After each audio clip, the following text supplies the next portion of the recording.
appears it's flapping down in his eyes again. You must look forward, not think back.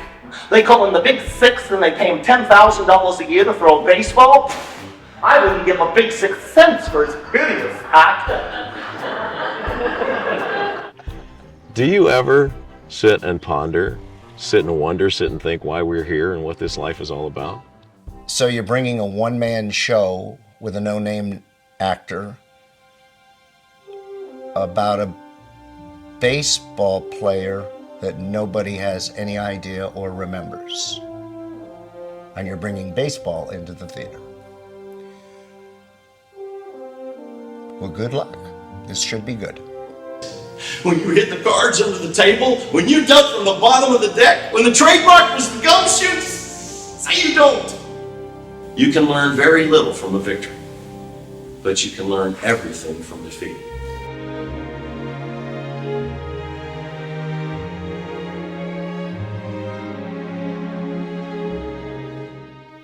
Fellas, I didn't do nothing wrong. He ain't got nothing on me. I didn't do nothing wrong. Don't you worry. Old Prince out here, I'll be acquitted. Who's he think he is anyway? Mr. Goody-Goody, Mr. High and Mighty. Hey, Matheson! Hey, you cheating cards! Somebody get the ball! Get the ball! What are you talking about? You just get the ball. The game's over. No! Rule 59! Merkley, go to second base again. He can never touch second base. Get the ball! Get the ball! Get the ball! Christy Mathewson was the most famous person at the time in the world. I kind of think, just like John McGraw and Christy Mathewson, I don't know what brought us together, but it was something that was just a perfect fit. Greatest person I've ever worked with in my entire career. There are no close players. Man's either out, he's safe. Man's on ball or strike, pitches either ball or strike. And an umpire who's a good man, knows his business, is always right. No close plays. A play can either roll. Bonehead X3, Bonehead! Woo! What the heck was that? And he was gone. I had played, ball at UCLA, not very well, and I still loved the game, but I was now a professional actor. And my dad, who is an educator, found an old book that Christy Mathewson wrote in 1912, Pitching in a Pinch, and that started the whole journey. Life's a very funny proposition after all. We have 2 acts. We have Christy playing 25, 30 characters. Here, you can begin by getting rid of these. They won't play on my ball club. Why, those men cost me $14,000. If you keep them, they'll cost you more. I brought some good ball players with me. Bresnahan, McGinnity, Jack Cronin. I'll tell you something. I want you to get me George Davis. Not Davis! I fired him twice! I got no use for him! I didn't ask you who you had a use for. He's a good ball player. Not only are you going to get him, you're going to pay him $6,500 a year to play for me. Then we can get Dan McGann and Steve Brody for a song. It was quite clear right from the start who now was in control. It's a force out under Rule 59. The run don't count. We gotta keep playing in the 10th inning. What's gonna be, O'Day? Well, Don't you me, you maggot! No, you were there 2 weeks ago against Pittsburgh. You said, I didn't see the play then. Don't you give me any of that, I didn't see it crap today. I love creating the illusion that the audience is there with Christy Mathewson for a whole evening, and by the time it's over, they're asking questions. Probably nobody can play this like he can play it.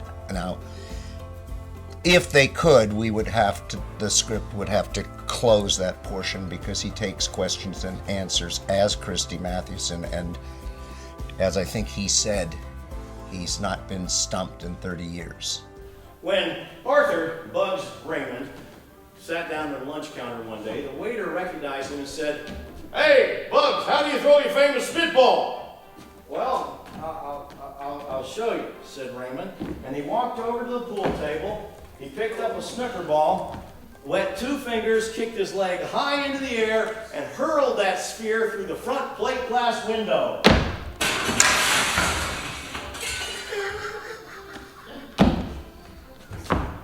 talking about? This ain't no kind of a tie. It's a forfeit. Forfeit to Chicago Cubs. You be a man all day, you make that call! There's always this reaction of, my goodness, I had no idea. I didn't even know who this person was. And so it's really gratifying because literally every single night I know that it's one more button on being a success in that modest way.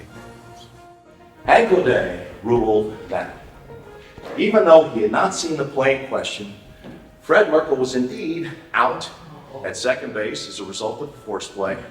Therefore, under Rule 59, Moose McCormick's run did not count and the game was a tie. Suspended due to darkness.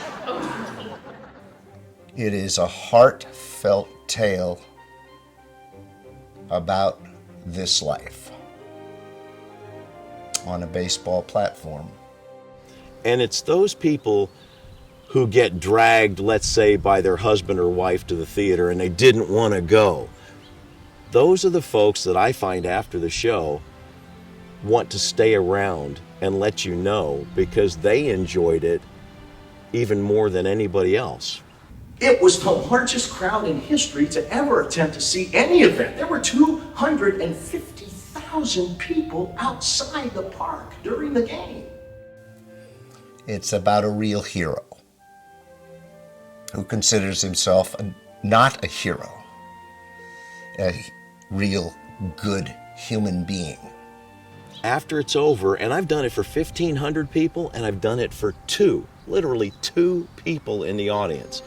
It's the same amazing experience for me sharing this person with them as it is for them getting to know this person. There's no show like this, and there never will be. Whatever your idea is of what it is this evening with this baseball player, it's not that. Well, they issued a free pass to Shock, so who comes up with the bases loaded and 2 outs? The pitcher, Eddie Seacock, blow out the candle. You cannot be that stupid. They were throwing the World Series. I was witnessing the biggest scandal in the history of professional baseball. We can therefore come to no other conclusion than that the New York club lost a well-earned victory as a result of a stupid play by one of its members. The game is an official 1-1 tie. If it has any bearing on the final league standings at the end of the season, it'll be replayed in its entirety.